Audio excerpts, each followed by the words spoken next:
What's going on, you guys? Slim here today to bring you guys my first place UDS Tulsa regional flight winning deck profile. Got my invite to nationals, you guys, and it was amazing. If you guys are new here, consider subscribing. Be sure to hit that notification bell. It'll let you guys know whenever I upload any content. Yeah, it was awesome. You guys saw I played MEKK-KNIGHT Invoked, one of my favorite decks of all time. Shout out to my brother Johnny for getting back at me to finally play this deck again. I haven't really been playing it that much, and I picked it up again when I profiled it for you guys, and just he's been on me to play this deck, and I didn't listen, and I paid the price the last couple of events. I'm sure you guys already saw the profile over on his channel, but I wanted to do it over on my channel just to give you guys a little more like in-depth ideas of the card changes that were made. But yeah, it was awesome. You know, this was also the deck I played at the UDS, though just a couple changes. Johnny's deck that you saw on my channel is that actually we played the exact list card for card, but what I loved about this event is that I ended up winning this beautiful new deck box. Hopefully you guys can see it.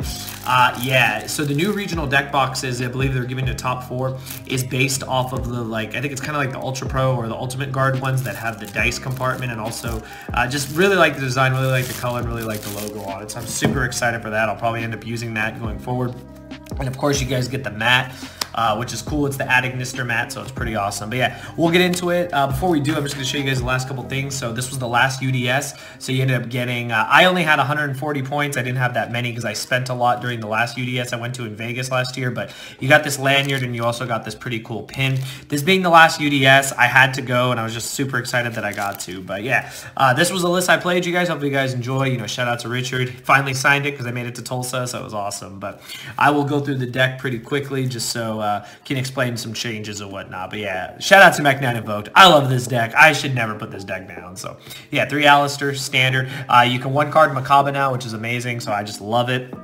3 copies of purple for the MEKK-KNIGHT. 2 copies of blue. In the list Johnny and I played in the main event, I played 3 copies, but I cut it to 2 because I just noticed that I didn't really need it. I also cut the MEKK-KNIGHT Trap and the MEKK-KNIGHT Morningstar. They just did nothing for me in the 8 rounds of Swiss. I made it all the way to the end of day 1, you guys. Ended up going X3, just couldn't do anything. Didn't have enough points to advance to day 2, but it happens. But it was really good practice, and then obviously I was able to make up for it when I played in the regional flight. And then of course the 1 move man, this card is great. And the 1 Morningstar, this was actually one of the MVPs because there were so many back row decks that, you know, you would special MEKK-KNIGHT, you know, link away, then special this to a column, and then pop a back row, and it was awesome. It would always bait negate, so this card was great. Also 2800 defense is nothing to laugh at. A lot of opponents struggle to get past this card, so it was awesome. I usually would play Red Moon, but in this format I felt that Yellow Star was definitely more important. Hand traps. 3 copies of the homie DD Crow. This was not in our main deck in the UDS in the main event, and I regretted it horribly. It was in our side deck. I think that was definitely incorrect. If you guys saw my profile, I talked about how this was one of the best hand traps. You guys know how much I love this hand trap in general, and it just was way more impactful against Lunalight. I lost to 2 Lunalights in Swiss and an Altergeist, for anyone who's wondering. And yeah, Crow would have been amazing in those matchups had I had it game 1, because this next hand trap, as amazing as it is, did not get me there enough against those decks. Droll and Lockbird is amazing. It's super important to have it against Spiral and decks that search like Pendulum and stuff like that. It can usually end their turn or buy you some time. Problem is, against Lunalight, this really did not do anything, and I'm not exaggerating. You could droll them and then they could keep going, or they can make a rank 4, do whatever. Their ability to reborn stuff with Tiger is what keeps them going, and being able to crow the target is amazing. So droll was just not that impactful against that matchup, but you definitely still need it this format because of spirals and everything else that searches. But yeah, the homie DD Crow should always be in the main deck. And then the last 2 hand traps was just 2 copies of Ash and 2 copies of Phantasme. We decided to do a 2-2 split on these.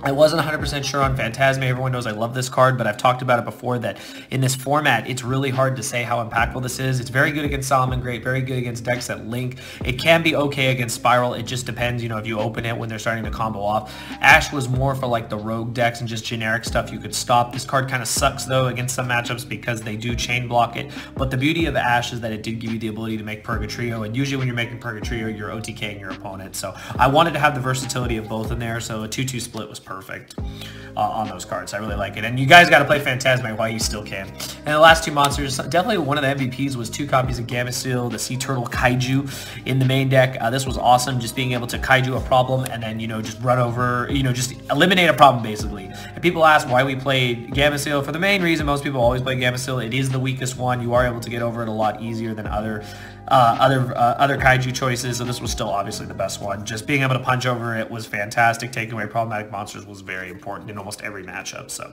I really like that. That was it for the monsters. Spells, of course, 3 Meltdown. This is your other copies of Alistair. You have to play it. 3 copies of Invocation. This is very important. I don't play Book of the Law, and I know we're going to have a debate in the comments about Book of the Law. When my homie Dimitri topped, it worked for him. We chose to cut it because, to me, and it has been ever since the first time I played the card, it was great, but it can be a brick. I know it's a searchable OTK option, but I wanted to have a more consistent deck for a bigger and like a way harder tournament. The UDSs are insane. There's like 12 rounds of Swiss, so it's nuts. Invocation is just, you want to see this because if your Alistair gets stopped, you can still do the 1-card Macabre play, which is very important. So seeing this is very important. Plus we play Desires, so you just don't want to ever banish all these. One of the games I lost in Swiss to Altergeist round 4, I was 3-0, and then in round 4 I lost game 3 to my boy Cameron playing Geist. Shout out to you, bro. He ended up getting 10th place after Swiss. It was crazy. I ended up banishing all 3 Alistairs, so it was just like, it was just unfortunate, but you know, you have to max out on copies so that you can still play your engine. This was definitely one of the MVPs. I love this card to death. This card is a Raigeki. This card is a Heavy Storm. It does everything you need. You could play it so freely in this deck because going second, it just wipes the board in either fashion. You can set your field spell and then wipe the board. You can summon purple, banish purple, get blue to hand, and then activate this because you have no cards face up. There's so many situations where this card is amazing, and I absolutely love it. I think it's worth every penny if you're playing in competitive Yu-Gi-Oh! Right now. There are plenty of other options, so you definitely have that at your disposal in forms of monster removal or spell and trap removal, but for me, I felt Lightning Storm was the most impactful, especially for such a competitive tournament as the UDS. And then 3 Instant Fusion. This card was insane. Definitely one of the best cards in the deck, one of the best extenders. Because of Cross Sheep, this card has gotten infinitely better.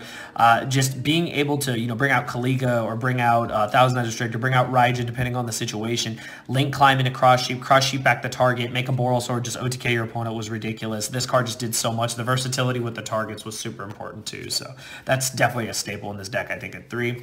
And then 2 copies of Desires. I didn't want to play 3. I tried 3. I just couldn't make it work for me. I don't want to dead draw this card. I don't want to see multiples of this card. I just want to activate this once, get it off, hopefully banish the other copy, and draw my 2 cards. Yeah, this card is still great though. It sets a column, so it's still very important. It can turn the tempo of a game extremely fast. So this card is great. It only backfired for me once in Swiss, but other than that, it was perfect.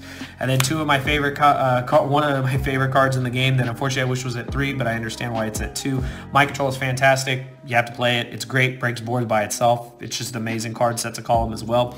And then the 1 Terraforming for the last spell. Like I mentioned in the profile on Johnny's channel, this card was subpar only because, you know, if you Terraforming, you get Joel, it kind of sucks. You can't really play the game, but you still have to play it. There's no excuse to not play it. You need as many copies of Alistair as possible in the deck, so you got to play it. So that's it for the spells. And then the only trap was the 3 copies of Evenly in the main. What can I say? This is one of the best cards of the format. You need to play this card. You need to wipe boards. You need to bait negates. And yeah, this card just does it all. There's no reason not to play this card. You can also catch your opponent off guard sometimes when you have a Macabre setup. And if they're playing a trap deck, if you didn't have to evenly match them, you hold it in hand. They use the trap, and then you actually negate it with Macabre. And they're like, what? You play traps? I'm like, yes, I do. So yeah, that was it for the main deck. It was 42 cards. We'll go to the extra deck real quick. We'll go to the side. So extra deck, double Macabre, you need it. Card's fantastic. I wouldn't play 3, 2 is perfect. 1 copy of Purgatrio, you only need 1 because you only summon it when you're usually OTKing your opponent, or if you're forced into a situation where you just beat over monsters for some reason you can't get over. The 1 Raijin, this card is so versatile. I played against Plunder Patrol round 1, and being able to have this to stop their normal was fantastic. Quick Play Book of Moon is broken in 2020. Anything to stop the normal summon, like if you play against Solid, they normal summon, okay, Raijin, book, okay, no play, okay, back to me, and then you just win from there. So this card was great. Making it with Joel and Lockbird, since it's everywhere in the format, is quite easy. And then the 1 Kaliga, this card is so versatile. It's an instant fusion target, it is an invocation target, and it's also a Cross Sheep target. It's one of the best Cross Sheep targets you can bring back. If you're able to bring this back and then able to link away and still make your combos and leave this on the board, it really puts the opponent in a difficult situation. So this card is fantastic. And the last fusion was the Thousand Eyes Restrict. Obviously going second, this card is nuts. Takes a monster, sets a column. You can bring it back with Cross Sheep. You're living the dream if you get to Thousand Eyes Restrict twice. But yeah, links, the 1 All Mirage and the 1 Secure Gardener for the 1 card Macabre play. It's fantastic. Gives you the ability to play going first, which is something this deck lacked. For the main event, I didn't play this. I played the Morningstar, but for the regional flight, I played Gravity Control. I really like this card. It can kick back a problematic monster. A lot of people don't see it coming. I think it's a very underrated common, and you should definitely pick it up. It's like a Grand Mole, so it's still fantastic. Definitely one of the most underrated cards out of the new set. Probably the MVP XYZ was cross sheep. This card just does so much for the deck.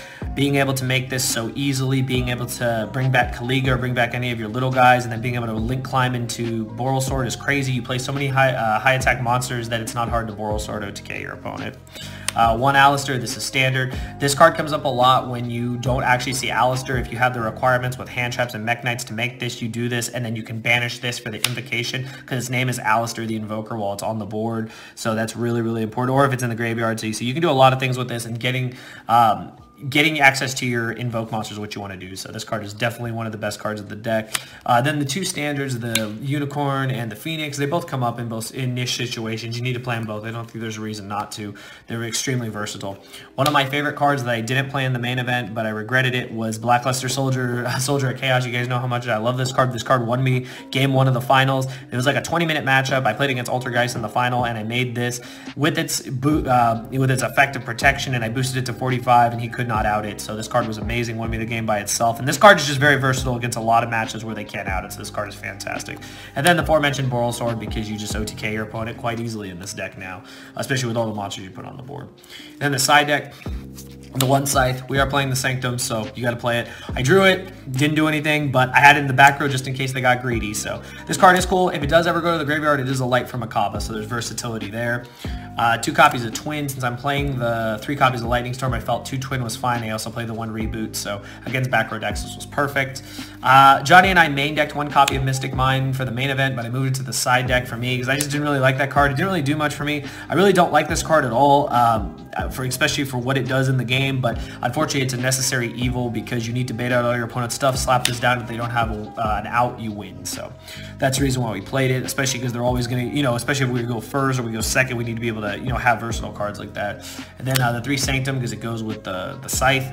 And then 2 copies of Impermanence. This was decent. It wasn't the best hand trap, but it was needed. I actually played against Tenyi in the main event, and they're a Vanity's Fiend deck, so you need to have outs besides Lightning Storm. So Impermanence lets you out cards like that. It lets you out cards like Border if you don't see MEKK-KNIGHT. So you have versatility there, and it does set a column as well. So I do like this card still. And then we just played Floodgates, 2 copies of There Can Only Be One, 2 copies of Summon Limit. I didn't know which one was going to be better for the tournament. Again, we're still getting fresher into the format, but I felt that both of these were good. They both had application, especially when they make us go first. Having, not maxing out was key. We needed room for more cards, and being able to have these was fantastic because you go first, back it up with a Floodgate, Macabre Floodgate, it can pretty much get you there, so it was great. And then the one, Red Reboot, I drew it in the finals. My hand in the finals was broken in game 2. I had already won game 1, and I opened double Lightning Storm with Red Reboot. It was ridiculous. It just happened to be my day, so I was very fortunate. Shout out to my opponent, though. He was a great Altergeist player.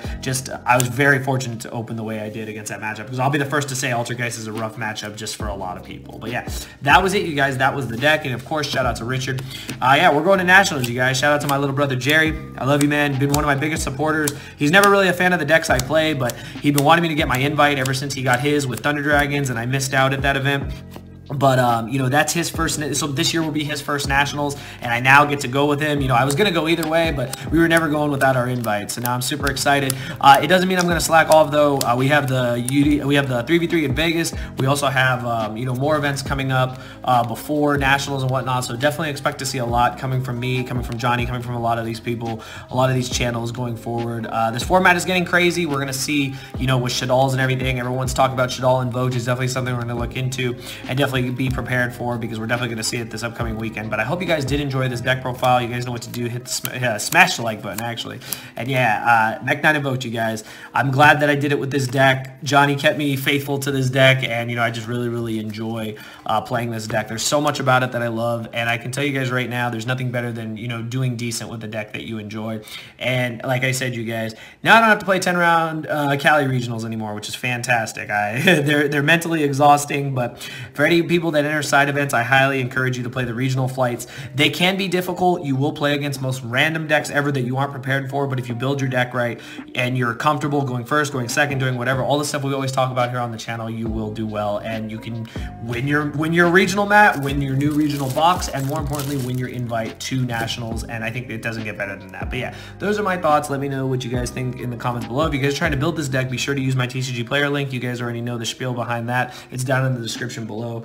And yeah, MEKK-KNIGHT invoked you guys. I know the core has really gone up. Hopefully any of you that had the core before held on to it. I think invoke cards are amazing. I think they're going to do so much in the upcoming format, and I can't wait to see the continuation of Alistair and friends doing crazy stuff in this format, because the format is still continuing to establish itself, and we've seen what MEKK-KNIGHT can do. We've seen what Alistair can do, and we've seen what invoke can do, and it's amazing, and I love it, and hopefully you guys do. Hopefully you guys enjoyed the profile. Give it a thumbs up. See you guys next time. Thank you for watching.